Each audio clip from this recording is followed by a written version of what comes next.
बांग्लादेश की पीएम शेख हसीना ने अपना देश छोड़ दिया है और अभी जो है वो भारत में मौजूद हैं। भारत की राजनीति, भारत की विदेश नीति में खलबली मच चुकी है कि अब आगे क्या होने वाला है। लेकिन साथ ही साथ मैं ये भी बताने वाला हूँ कि शेख हसीना ने भारत क्यों छोड़ा और इस बवाल के पीछे क्या कारण है और अब इसके इम्पैक्ट क्या क्या पड़ने वाले हैं। जैसा कि आपको पता होगा कि जो अजीत डोभाल हैं, जब मैं ये वीडियो रिकॉर्ड कर रहा हूँ तो अजीत डोभाल गाजियाबाद के हिंडन एयर बेस पे मिल रहे हैं शेख हसीना से और भारत के विदेश मंत्री ने मुलाकात की है भारत के प्रधानमंत्री यानी कि नरेंद्र मोदी जी से, क्योंकि ये बहुत ही सेंसिटिव मौका है भारत की विदेश नीति के लिए। बांग्लादेश भारत का एक अहम दोस्त है और शेख हसीना भारत यानी कि प्रधानमंत्री के पद को छोड़ती हैं तो बांग्लादेश की राजगद्दी पर कौन बैठेगा, ये सबसे बड़ा प्रश्न है।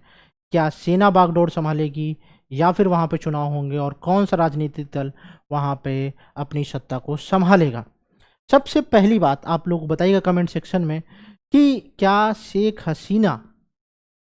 का देश छोड़ना सही डिसीजन था। अब मैं आपको थोड़ा सा बात बताता हूँ। कोई भी सरकार कोई भी डिसीजन लेती है और उस डिसीजन को वो फिर से वापस ले लेती है कि हमने जो डिसीजन लिया था वो गलत लिया था। उसके बाद अगर विरोध जारी रहता है तो क्या देश के नागरिकों के द्वारा किया गया विरोध सही है।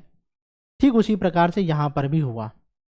क्या 1971 में जब बांग्लादेश बनकर निर्मित हुआ था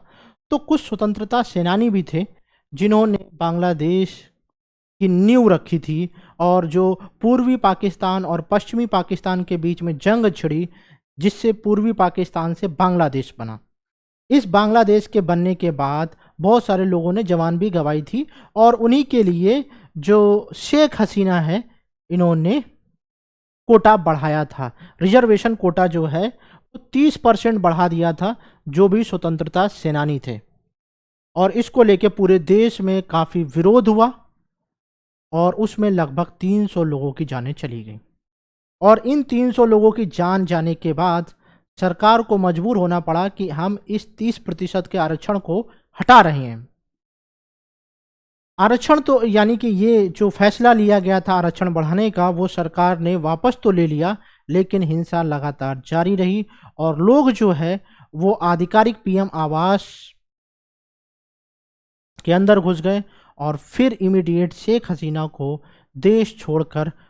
पहले कोलकाता जाना पड़ा और फिर वो गाजियाबाद के हिंडन एयर बेस पर हैं और अब देखते हैं कि क्या रुख होने वाला है। और जैसे ही आप देख रहे हैं, मैं आपको बता दूं जब मैं वीडियो रिकॉर्ड कर रहा हूं तो ये जो भी हिंसक लोग हैं इन्होंने कई हिंदू परिवारों के ऊपर आत्मघाती हमले किए हैं। वहाँ पर सांप्रदायिक हिंसा भी बढ़ चुकी है और ऐसी परिस्थिति में जो सेना है, सेना के प्रमुख हैं, उन्होंने कहा है कि हम देश की कमान संभालेंगे और आज रात तक